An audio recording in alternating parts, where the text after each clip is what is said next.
everybody. It's Mel here, and I'm with my beautiful friend Rachelle. It's great to see you. It's been a while since we've been together. I'm so glad we could be together today. Rachelle, how are you doing? I know. I'm doing great because I have been looking forward to seeing you, just not just here, but in a couple of days. I always joke with like my students and my friends here that I see my friend from Alaska more than I see my friends that live like I could walk to their house because it's like 2 miles away. But it's weird how that happens. But I'm thankful for either A, opportunities in person, which those are great, but B, opportunities like this to see you and have our friends join us. So all is good. All is well. Crazy, busy, but good. But I Mhm. noticed that you're not in your normal kind of background space. So what's going on? Yeah, so I've been subbing for the last 2 weeks at my middle schoolers middle school, and so it's been pretty wild being in seventh grade. Social studies and ELA and leadership class. It's been amazing. I love this school. I want to give a shout out, especially to Anchorage Stream Academy. And my friend Adam Melkelke is the principal here. And so it's just been amazing the last couple of weeks. And tomorrow is going to be my last day. And I'm kind of sad. These Oh. kids are amazing. Have I said amazing like 3 times? That's okay because sometimes like that's the word that works. And so I catch myself saying amazing and awesome a lot. So it's all good.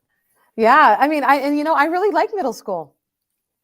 Yeah, I my school has 7 through 12, and for a couple of years I did have seventh graders, and it was tough for me to shift because I was so used to teaching 9 through 12, and then I went to eighth and then to seventh, and I'm like, oh, I don't know about this, but I really do enjoy my eighth grade class that I have. Just I don't know. Part of it is nostalgia, thinking back to when I was their age, and then also knowing like that we need to prepare them for different things and how much the world is going to change from the time like now over the next 10, 20 years. And then of course, when they're our ages. So I don't know. Mhm. I think it's exciting, but also substituting too. There are nice perks about knowing that like, even if it's not going the greatest, that like you don't necessarily have to go back. I remember those days of like, it's nice weather out today. I think I'm going to stay home. So, but it is a very rewarding experience, whether you're full-time teaching or you're in the schools working as a substitute, because they are definitely needed. So, Yeah. yeah. Yeah, I would stay here if I could. I would love to teach here. It's a really incredible school.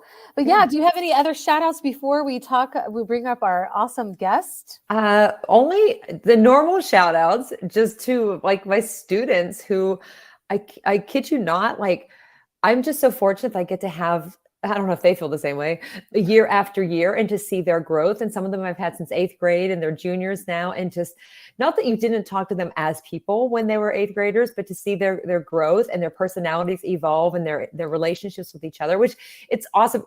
Oh, I just said awesome. Or no, are you saying amazing? But just to see that and experience that, and over the last couple of weeks, like the support that they give each other, and even for me, I've had some different things that, we have challenging days and stuff like that. Even today, a student was like, "Do you need to talk? Like, you could talk to me," Oh, and I was like, "It's just really sweet." So that is I'm so giving shout sweet. outs to them just for being, a real inspiration and motivation for each day for me. So, how about Yeah. you? Yeah, I mean, the students here, I've been really pleasantly surprised. It's just I don't know. I tweeted about it yesterday on my Twitter, but it's just really cool. It's like everything that we think about theory wise, like everything is put into practice here. Small size, diverse population, Mhm. student led conferences, built in break times. I mean, seriously, this is a really cool school. So I cannot brag enough about it. And I'm just so grateful that my kids go here and that I can be a part of the community. And the Yeah. teachers here are wonderful. Like, I love them. They have been so kind. And I have subbed before when I first started. I graduated December, like when I first graduated college, 2 decades ago. And I Mhm. remember subbing. And then I also subbed a little bit between having kids. And I just remember feeling like sometimes I was looked at a certain way because I was a sub, and not everybody was so helpful. And it's not like that here. I feel like I'm just a part of the team. So I really just love the school, and I'm so glad to be here. Oh, I'm actually going to be sad tomorrow, my yeah, last day. you It's will. yeah. So, but yeah. Maybe you'll be back. So, hmm all right. But yeah, but we Well, have a guest today. Tell us we about our guest. do. Yeah.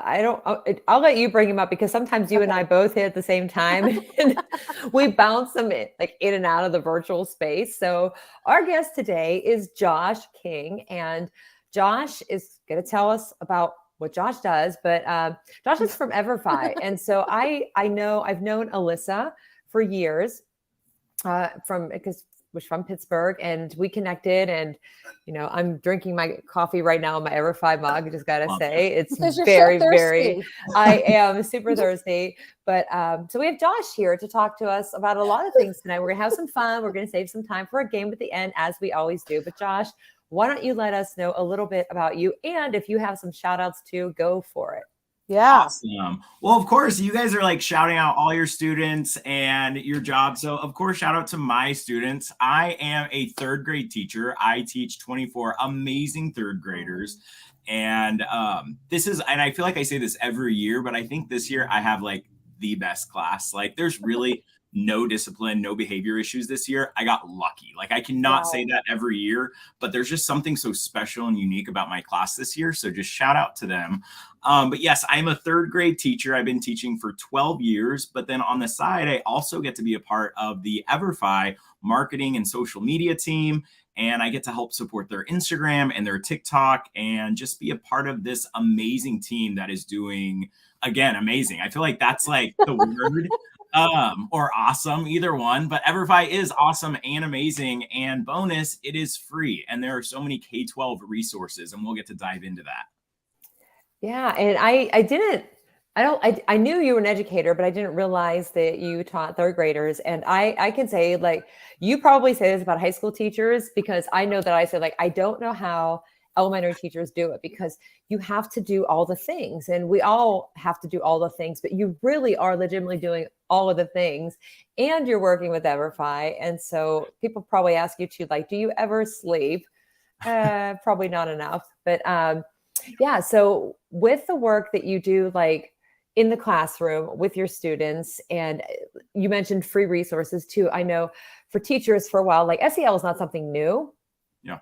And it's like, for me, and I tell this story all the time because I've started to do presentations on SEL, and Mel has probably heard me say this too in presentations. It's like, years ago, there's so many acronyms and things in education. And a lot of times it's like, oh, it's just one more thing. How am I going to fit this in? But somebody had said to me, what are you doing in your classroom for SEL? And I said, what are you doing for SEL? Because when I heard it, I didn't know what it meant. Like, I did, but I didn't. So they named a couple of activities, and I thought, okay, like, I'm doing those things, and I played along. But then I did some research, and I found out about what SEL was. Yeah. And I really became intentional about doing more things in my classroom for my students, but also equally important for adults too. But I think the number one thing is, like, how am I going to do this? Because now I have to go and do all of these extra things, or I have to do the research, or I have curriculum and I have standardized tests, and I have all of these goals and benchmarks. So how do teachers find the right resources when there's so many things out there? Yeah, no, great question. And I think so. I've been talking a lot about SEL the last couple of days, and the biggest thing that teachers have been saying is time. Where do we fit it in? When do we do it? Again, you're stacking all these different resources or new things on us. When do we fit in the time? And something that one of the other presenters talked about was just integrating it in whatever lesson or anything that you can, whatever you're doing, whether it's talking about kindness, compassion, empathy, tying it into whatever lesson that you're doing is going to make a difference. And it's better than doing nothing. But something I want to share that I do in my class, and this is something that we can even do as adults, and I'm big on affirmations. I'm that type of person. I have to pump myself up in the morning, whether I'm grumpy or sleepy. Like, I kind of that fake it till you make it. But I do daily affirmations with my kids every day. They're called the 7 I's. I started this a few years ago, and it's 7 I statements, and I make it a classroom job. And so a student comes up and they say, number 1, and then everyone reads off the first one. So my 7 I's are: I am intelligent, I am amazing, I am kind, I am important, I matter, I can do anything. And then the 7th one, which is my favorite part, and I get chills every time, my students just get pumped up and they say, I can change the world. And it's really created that buy-in, because at the beginning of the year, they didn't really know what they were saying. But now that we're so many months in, they're truly starting to believe these words for themselves. And that is just going to make more of an impact and kind of that domino effect with their friends and their family, and with how they just continue to live life. So daily affirmations are really important to me. Yeah, I love those, listening to you go through all of that. we started to do some different things in our school as well, just focusing on like learner-centered culture and having like classroom code and getting students really involved in it. And also like social emotional learning is out there too. And like our guidance counselors are being trained on social emotional learning and looking at different resources. And yeah, the factor is time. And I think part of it, like for me, like I didn't realize that I was that conversation doing things in my classroom. I just didn't go with it. Like I fell into a lot of activities in my classroom. Maybe Mel did this too. Like, oh, I'm app smashing. Oh, that's nice. I had no idea what I was doing. Or like blended learning. Oh, that's interesting. Like people pointed it out. And you kind of work with students and you end up finding methods, or you come across a tool and you might already be using something that is perfect for social emotional learning or whatever it is that you're trying to focus on. And it doesn't take a ton of time. But it sure is nice when you have something that like provides everything that you need and you don't have to kind of go scour and search all over the internet. So, well, I want to add something. I just think that like social emotional learning is actually probably the most important part of learning that we teach. And in the last period, I was teaching a leadership class, and one of the students were reading their stories about their experience at the school, at the Stream Academy here in Anchorage. And one of the young ladies said, she feels like at this school that her teachers see her more than they ever had, like that they actually care about how she feels in the morning. And it's not just about throwing all this, content at, she didn't say content, she said stuff, throwing all this stuff at them so that they'll, it was just the way she said it. I was just like, man, I wish every single one of her teachers could hear her, because, because our students get it too. When we're not putting their social emotional needs, as priority, they get it and they feel it as well. And it totally makes or breaks their school experience. Can you see me, Rachelle? yes, I can see you. Okay. I didn't know if it was mine. But Josh is disappeared temporarily. So okay. Josh should come back. We'll bring him back up. Yeah, we'll bring him back up. Yeah. But, and if it's mine, let me know, because I'm on my hotspot. But yeah, and I just thought it was incredible. And can I share another story, a really cool social emotional story? Yeah. So yesterday, we took the 7th graders to a nearby lake that had frozen over to ice skate. And before that, we actually had circle time. And I was so amazed to see that, that circle time was being used in middle school as well. And we talked about like, what's the difference between an acquaintance and a friend? And how do you move from acquaintance to a friendship? And, oh, sorry, that's what I did. That was my fault. And so, but then they went ice skating after we talked about all this. Then we went ice skating, where of course they had all their own choice. They got to, play what they wanted. They got to be with whom they wanted. We came back, and before we left for school, we reflected upon our time at ice skating. And I asked them, like, did anybody put into practice what we talked about, how to make an acquaintance, a friend? And 4 of my 20 students said that they had. And I just thought that's really amazing. And that's the kind of stuff that sticks. So that really blew me away yesterday. Yeah, definitely. Sorry about that, Josh. Mel and I were too quick to like pull you up and push you back. Yes. No, it was my bad. I felt bad. I got stuck and it froze and I couldn't hear what you guys were saying. So I just exited out and came back in. So that's okay. Cause that happened to me one time, and I came back and there were 2 of me. So that was, that was interesting. I wish there were 2 of me. So we were just sharing stories in the meantime of, just experience that Mel had. And so like, when people ask you, because people will ask me a lot, and the ironic thing is when I go to conferences or I write blogs or do different things, I am speaking about, like I was speaking about like emerging technologies for a really long time, or just like assessment tools and blended learning. And so much of what I do now is social emotional learning, but even tied into like presentations on STEM, because there's a direct correlation. And so again, like, time is a factor. And then the overwhelm that's like, I have so many things to do. Like, do I need to spend like a whole period focusing on like social emotional learning? And what advice do you have that you can share with educators, whether they're elementary, middle school, high school, even higher education? I mean, or even just adults, like for tech coaches working with teachers to give them ideas in their school.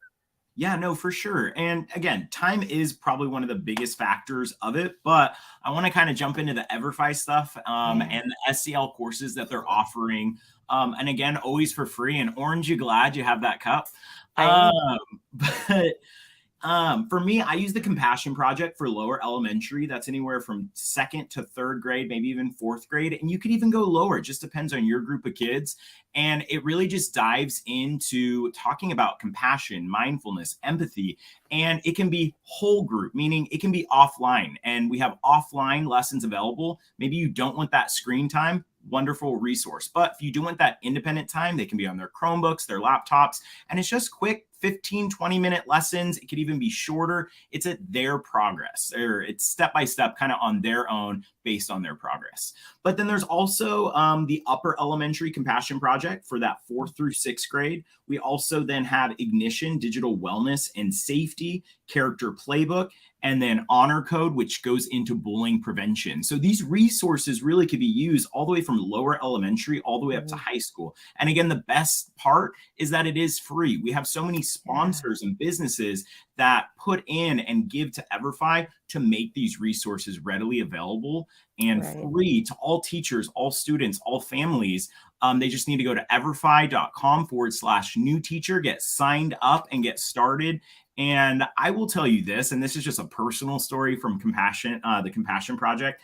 One of my students, let's call her Izzy, she will argue every single day on why the Compassion Project is the best resource that Everfi offers, like over anything that we use. But it tugs to my heartstring because she'll tell me, Mr. King, this is the best one because we are learning about compassion. We're learning about kindness. We're learning about empathy. And these are things that we can teach other people. And I'm like, dang, like obviously you are getting it. This is fantastic, but it is a wonderful resource. It is cartooned, it's gamified, and the kids really do enjoy it. Yeah. And that's great when you hear from students, like that input and that feedback, when you know, like that's when you know what's making a difference. Because like, I just totally random example, but it ties into social emotional learning. I started to use stations in my classroom years ago. And I kind of, obviously, well, I really didn't know what I was doing. I had not read Caitlin Tucker's book, and I'd spoken to her. I was like, yeah, I really wasn't sure what I was doing. But I had students come in and say like they enjoyed class more this year as opposed to the prior year in level 1. And then it just kept getting better and better. And then a couple months later, they said they felt like they were part of a learning community and like just what they were able to accomplish. I mean, obviously learning the language is positive when that happens, but those relationships and that collaboration, all of those skills that they were building, like when I set it up, I didn't focus on like, oh, I'm doing this because I have to, focus on social emotional learning. I just knew that there were some issues in my classroom and the setup wasn't working. And I kind of like fell into it, but I let the kids come in with it or come into it also and say, look, I'm not entirely sure what I'm doing, but here's why I'm making this change. And I want your feedback. And then when they start to come individually and tell me, I thought like, that's when you know that it's working, it's making a difference. Like, was it exhausting? A little bit. Did I have to like adjust on the fly? Yes. But like, that's what we do as teachers anyway. So I love hearing that story about that in the Compassion Project. Thank you. And I think another one of the biggest things is just being flexible and going with the flow, figuring out what works for you, what works for your students. Because at the end of the day, if we all just do the same thing aligned, it is not going to work for everyone. We are not cookie cutters. And so do what works for you, do what works for your students at whatever pace that they need. Yeah, I agree. Val? Yeah, I love that. And I'm muting because there's so much noise here. But yeah, I mean, I think that's the most social emotionally meeting our students exactly where they're at. I've decided that if I go back into the classroom full time, that I no longer, and of course, the people that hire me may have different opinions about this, but I really feel like it's growth. That's all I ever really want to see for my own children and for my students. I want to see that growth because honestly, they are not going to remember their scores, their test scores after they leave my classroom. They're going to remember how I made them feel, if they felt safe to share their ideas in our classroom, and just if they grew, because they're going to know and they're going to feel that pride that they came in like this, they grew this to this level, and all the things that they were able to share with each other. So I don't know. Am I talking myself back into teaching? I don't know. Well, you might be, but maybe you're doing it like as a progressive thing too, just to like get into different classrooms and so forth and just like see what it's like and reflect on it. Like that's all part of the growth process for us too. So I don't know. We'll see what happens with that. But so the next thing that we want to talk about, because we definitely want to save time for our game, we're going to talk about FETC. Yes. And for those of you that don't know, that is the Future of Educational Technology Conference. This year it's being held in, who knows? New Orleans. And it has been normally in Orlando, but it is like, it's one of my must attend conferences each year, just because it brings in so many different people, and there's, you know, the different tracks. If you're an administrator, tech coach, IT, media specialist, educator, like you just go through. I mean, I probably missed somebody because I know they just added a couple other ones, but it's coming up next week, Monday through Thursday. So I'll be there. I know Mel will be there. And EverFi will be there, and I am super excited. You will be there. That's right. I was going to ask. I will not be there, but EverFi will be. No, I will be in my classroom, but EverFi will be there. So stop and visit the EverFi booth. Yeah, for some reason I thought that you weren't going to be there, but then I thought you just said that you were, and I was like, yay! Yeah. So yeah, I will be doing. Josh, that makes me so sad. I know. I'm sorry. You should let them know. Go to the booth and be like, Josh should be here. I actually will do that. To be honest with you, I will be doing that. But also go give Melissa and Jesse a hug. I think they're going to be there. Yeah, and I was wondering if Melissa was going to be there too, because I forgot to ask her about that. Like, you know, you just assume sometimes people are going to be there. And I know that I did stop by the booth at the last couple of conferences, but there are some different sessions. Some of my friends like JC, Mel, our friend JC, Mandy is presenting, Scott Nunes is presenting. I'm doing one on, not going to believe it, but, you know, preparing students with essential skills through a lens of SEL. Surprisingly, Nice. I know, after like how many years now.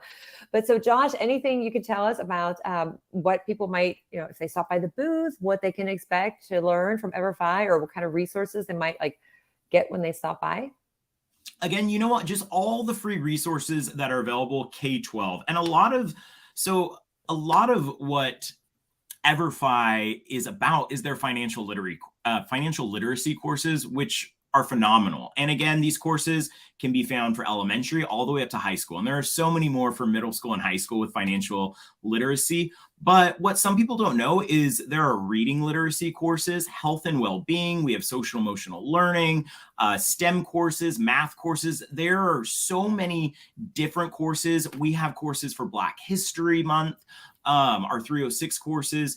There's a lot to be offered. So I would recommend visiting the EverFi booth, talking to our specialists, get connected, follow us on our socials. And I believe we're doing a giveaway today. If you're watching, tune in. So if you're doing that, go follow us on our Instagram, our Facebook, our TikTok, our Twitter, and you will be entered in for a giveaway for a gift card. And we would love to connect with you. Go stop by the booth. And I'm sure everyone's looking forward to seeing you. I know. And the booth, very cool, easy to remember, because it's 2023 is the booth number. So that one should be nice and easy to remember. And I know JC joined us here. So she's doing one on STEM and SEL using the Compassion Project. So that is super cool. I will be there on Tuesday later in the afternoon doing my session. There are some different sessions throughout too. So hopefully if you are going to FETC, or you know somebody going to FETC, stop by to learn more about EverFi's resources and meet their team, because everybody there, they are awesome. I had a chance to do a session for the Learn On before, and just connecting with everybody. It's great to stop by there. So they're the best. Yeah, yes, they are the best. Before we find me too, I'll be at my booth, the Spaces EDU booth, with Jed Dearyberry, and also I'll be with Mary Alice and Eugenia Tamez. We're going to do the Digital Institute workshop on Monday. So I will definitely want to see everybody there too. I just wanted to throw that out there. That's okay. That's all right, because like people want to see Rachelle and Mel somewhere at FETC. So now I think it's time, unless Josh, if there was anything else that you wanted to share about EverFi, we have the links we've dropped. There are, I definitely go to the site. When you go to the site, you'll see like there's lessons. And I was amazed. I just looked again the other day, and there were some new things there. Like if you're thinking, oh, I want to learn about the metaverse, guess what? Go to Nice. Everify, and there is, I think Dr. Monica Burns had written a blog post about the metaverse. Yes. And so there's a lot of great research. I have a couple blogs there about Generation Z and learning. So check out, it does have everything that you need. So if you're thinking, I don't have enough time, but do it now while we play the game, multitask, enjoying our game, and you might win a prize. So Mel, are you ready for the game? Okay, so today's a new game. And so if you're watching, we really need you to be a part of this. So JC, we really need you to be a part of this. Have you guys ever heard of a Swedish story? About 25 minutes ago, I did for the first time. All right. Well, the Swedish story is it's based on improv, and I just did it with 6th, 7th, and 8th graders. And what happens is somebody will choose the title. So Rachelle or Josh or even JC or whoever, if you just flash up, just put a random title on there, and then I'm going to start telling the story. And then you guys are going to be throwing out phrases or words that I have to incorporate in the story as we go. So that is, and we'll just do it for a couple of minutes. Hopefully it'll be a little silly, but it's a fun thing that you can actually do with your students as well. And we did it a couple of times, and of course we got better every time we did it. So are you guys ready? Does that make sense? Yeah, we'll figure it out. Yeah. Okay. So what is the title of my story going to be? Just somebody throw out a title. It's kind of like that Drew Carey. Whose line is it anyway? Bonnie said, "How my dog fell in the mud." All right. How my dog fell in the mud. That is the title of the story. So I'm going to begin the story, and you guys are going to throw out phrases or words, and I have to just incorporate that in. Okay. One time when I was taking my dog Star for a walk, actually Star belongs to my oldest daughter, and she is a Sheltie Collie, and she's a Star. She's a show dog. And we were walking, and in Alaska during the spring, we call it breakup when the snow and the ice are melting. And my shoes got muddy because all of the breakup happening, and also my dog's feet got muddy. And then we just kept walking. You guys are supposed to say stuff. Yeah. Okay. All right. But then there was a coffee. We were walking to the cheese store, and also I needed to get coffee because I am so addicted to coffee, and it's cold all the time. So I have to get cheese and coffee, make me feel like I'm somebody in this world. Twins. And I ran into two pairs of twins on the way there. We were all walking. So it was like a party of two with me and Star. And then all of a sudden there were 5 of us, right? Because Harry Connick Jr. 5. And I totally forgot my mittens. And I asked the twins, do you have any mittens that I could borrow? And one of them said, here, you can have my mittens, one of my mittens. And so I had one hand that was warm and one hand that was cold. And I was like, this is crazy, trying to get my coffee and cheese, walking during breakup. We're all getting muddy. It is Cheesecake Factory. It is so bizarre. And then I thought, you know what I really miss about Texas is the Cheesecake Factory. They don't have it anywhere here in Alaska, and I just really miss it. And it's probably good because I used to go there all the time. I felt like an elephant whenever I would leave because all the tasty cheesecake, cheese is my thing. But also I'm lactose intolerant, so it's probably a good thing that the Cheesecake Factory isn't here because you know what happens after you eat a lot of cheesecake, right? No. And then I started thinking, oh my God, this breakup, we're getting so muddy. Why can't we just ride a hot air balloon to get my cheese and coffee? Because literally I am so sick of being muddy. My hand is cold. My hand is warm. Taylor Swift. Yeah. What did you say? Taylor Swift. Oh my God. And then also in the hot air balloon, I could listen to Taylor Swift on my phone, in my AirPods, and that would just be a glorious day. It would be like finding, the pot of gold at the end of a rainbow if I could just listen to Taylor Swift in my ear in a hot air balloon, while I'm walking to get my cheese and my coffee. So yeah, and then I thought, well, if I'm in a hot air balloon, I might as well pick up Rachelle on the way and go ahead to Nashville because why not? Because I'm sick of being lonely here in Alaska with just one mitten trying to get my cheese and my coffee, falling in the mud and breakup. And it's getting a little bit warm. Oh my gosh. And then I thought, but the cats, who's going to take care of the cats? Rachelle, who's going to take care of Rachelle's cats? And then I have my own cats to think about. But of course, my cats have all these other people because I come from a really big family. There's 7 of us. And no, we're not Catholic and we're not Mormon. We're just crazy people. And we got a lot of kids and we got a lot of cats. And then I was just like, you know what? You know who could take care of our cats? Josh. I saw him. He was like right there on the way to get my coffee and my cheese. And I said, Josh, if I go to Nashville, do you think you could take care of my cats and also Rochelle's cats? Maybe we can go pick up Rochelle's cats and bring them all the way to Alaska so all the cats will have fun together. That's a lot of cats. That's like 10 cats. So And then Josh dies because he's allergic to cats. Oh no. yes. And then our story will end. We'll all meet in New Orleans, and that'll be, that's how that story ends. All the cats, the coffee, the cheese, and the hot air balloon. Oh my gosh. That was amazing. That was amazing. Like I could not have pulled that off. There was just absolutely no way. No way. I'm impressed. That was fun. Goodness. Thank you. That was fun. And some of the kids, when we were doing this, some of the students started writing it down, and so they could share their stories with the whole group, and it was really a fun time. I think this is a great. This is also a great way to like think on your feet and help your students get that. It is. And I think that's a great activity as well for developing some of these, social emotional learning skills too, just because depending on the story or whatever, the kids are building, like they're learning about each other, building relationships, deciding on things like really on the fly, like you are, or depending on if you're teaching something and it's focused on like a specific, like a book that's been read or a topic or content area, like that could really be good for students to kind of just build some of those skills. So very cool, very fun. Glad it wasn't me with that, because people will be here waiting for a really, really long time. So thank you so much. The custodian came in and got really loud for a second. So funny. It's all like, good. what is going on? We're in school. I mean, we are used to this. We're used to animals and people behind us in our meetings, in our spaces. And so it's all good. It's part of learning, today's world of learning. So, well, I had a great time today. Me too. Josh, we always ask this at the end of our show, but do you have any wisdom that you just want to share? Like, it doesn't have to do anything with it could be anything that's on your mind, but just something to leave us with before we say goodbye. Oh, wisdom. What am I going to share? Always make your coffee on a self-timer the night before so it's ready when you wake up. That is my best piece of advice, because I hate waking up when the coffee pot is empty.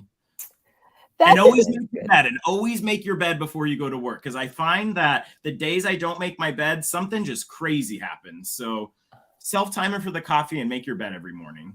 I agree. That is some great advice. And I totally agree. And actually not having my coffee this morning really like started my day off on the wrong. So I do make my bed. I started making my bed every day, and it really does help me feel like I've accomplished one thing. Yes. Yeah. I love Absolutely. it. That is great advice. I just got another Keurig. I feel like I get one every single year because it stopped heating it. It makes noise like 4 hours after I've made the one cup. So I'm not sure. So the new one came today. So I'm excited about that. I can't program it, but the prior one could, but then I got tired of making the pots of coffee too. So I haven't gotten into the Keurig universe yet. I'm still like the old school coffee pot, but I do waste a bunch of coffee. So I will say that. I'm sorry, but Mr. Coffee and me, we have a romantic relationship. I will not break up with him ever because I don't like coffee by the cup. I like the whole pot. Yeah. So it tastes better. I don't know.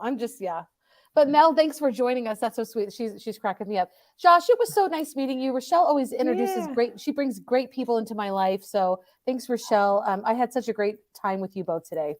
Well, thanks for having me. This was such a treat, and I really appreciate it. It was a lot of fun. Yeah. So anybody that's just joining in, you can go back and watch the whole thing wherever on LinkedIn or Facebook or Twitter or YouTube for Mel or I. And you could play our game because you can still put the comments. That would be kind of fun just to see, maybe we'll respond to. I would respond. Mel would respond to. But check out Everfi K-12 resources. Follow them on Twitter at Everfi K-12. Check them out at FETC booth 2023 if you're going to be there. And if not, just see what they're posting on socials and in different communities. So and make sure to follow Josh. He's awesome. Yeah. Oh, thank you. I was just going back to the booth. I think we could literally just like put it in quotes and say it is the booth of the year. That is like, yes, that is golden right there. Maybe. I feel a little biased, but. Well, no, just because it's 2023. So it's literally. Right. Yeah, booth of the year. Okay. Yeah. Okay.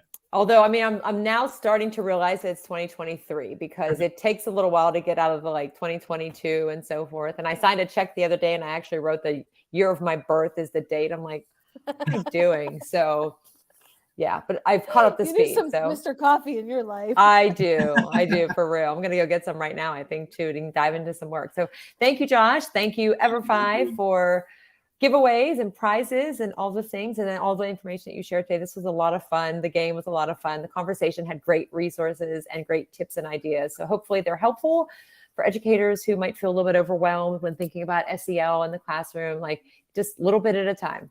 Lots of easy ways to do it. So thanks. Bye, everybody.